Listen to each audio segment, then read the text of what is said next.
Hai teman-teman, selamat datang di IT News, tempatnya berita aktual dan fakta yang jarang diungkap media lain.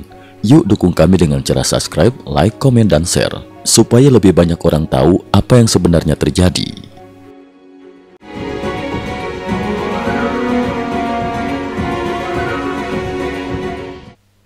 Salam pemirsa, Gaza, gencatan senjata yang baru saja difasilitasi dan ditandatangani pada awal Oktober oleh perantara AS. Sebuah rencana tahap pertama yang diumumkan akhir September dan mulai berlaku pada 9 hingga 10 Oktober 2025. Kembali diuji keras setelah insiden mematikan di Rafah pada 19 Oktober 2025. Kejadian itu memicu serangkaian serangan balasan Israel dan lonjakan korban sipil di Gaza dalam 24 hingga 48 jam berikutnya. Kronologi singkat kejadian. 9 hingga 10 Oktober 2025. Kesepakatan fase pertama, ceasefire penarikan dan pemulangan sandera tahap awal, disepakati antara Israel dan perwakilan Palestina, mediator internasional, dengan peran signifikan tim utusan AS.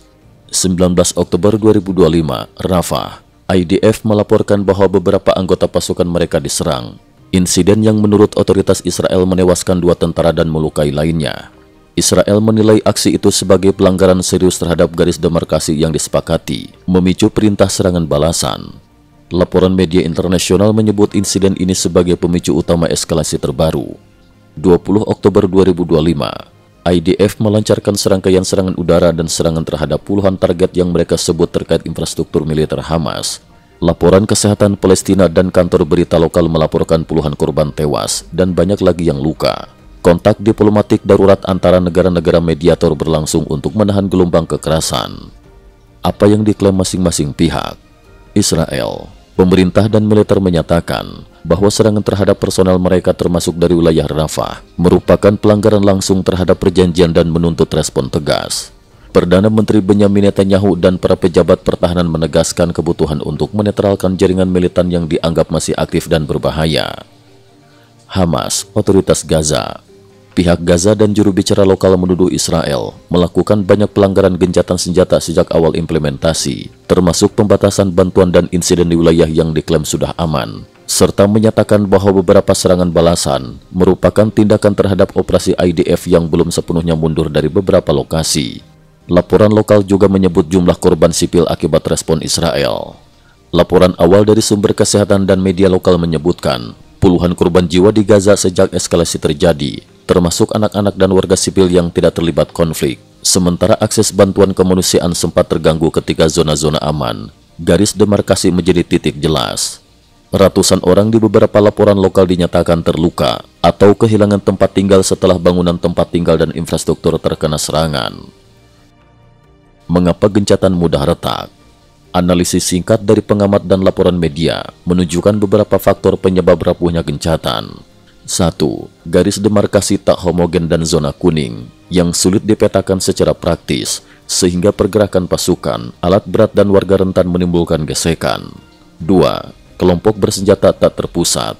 Meski pimpinan menandatangani perjanjian, unsur-unsur lapangan atau faksi afiliasi bisa bertindak sendiri, rogue elements, sehingga klaim kepatuhan pusat dan realitas di lapangan mismatch. Media melaporkan tokoh-tokoh berat menyebutkan kemungkinan unsur perusak dalam struktur militan. 3. Tekanan domestik di Israel untuk tidak tampak lemah setelah kehilangan personel militer yang mendorong respon militer cepat dan keras. Apa yang terjadi pada proses perdamaian yang difasilitasi AS?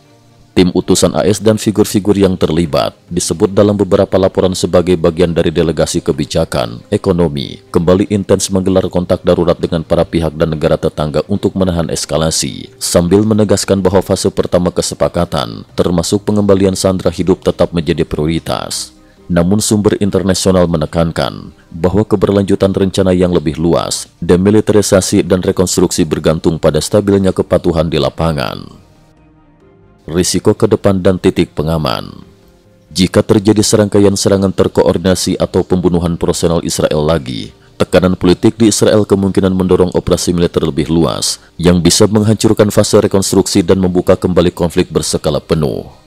Tingkat akses bantuan kemanusiaan menjadi indikator penting. Jika bantuan diganggu terus-menerus, implikasi kemanusiaan akan memburuk dan tekanan internasional terhadap semua pihak meningkat. Catatan verifikasi dan keterbatasan. Artikel ini merangkum sejumlah laporan internasional, media arus besar dan kantor berita yang diterbitkan pada 19 hingga 21 Oktober 2025. Beberapa klaim lapangan seperti identitas pelaku insiden di Rafah, jumlah korban yang tepat, atau pernyataan tersirat dari aktor faksi tertentu masih diperdebatkan antar sumber. Kami mengandalkan laporan lapangan awal dan pernyataan resmi. Angka korban bisa berubah seiring verifikasi lebih lanjut. Kesimpulan singkat, gencatan senjata yang baru saja dicapai menunjukkan bahwa solusi negosiasi masih mungkin, tetapi sementara mekanisme pemantauan, demarkasi lapangan, dan kontrol terhadap berbagai faksi bersenjata tidak disatukan, kegentingan dapat muncul kembali kapan saja. Perundingan politik dan jaminan keamanan yang konkret di lapangan, bukan hanya di meja perundingan, akan menentukan apakah fase selanjutnya dari rencana damai dapat benar-benar dilaksanakan. Cukup sekian dulu, terima kasih atas perhatiannya. IT News juga memiliki channel di platform kancing.com. Mohon kunjungan dan bantu subscribe agar bisa mengikuti perkembangan dunia tanpa batas. Terima kasih. Link kancing ada di dalam description.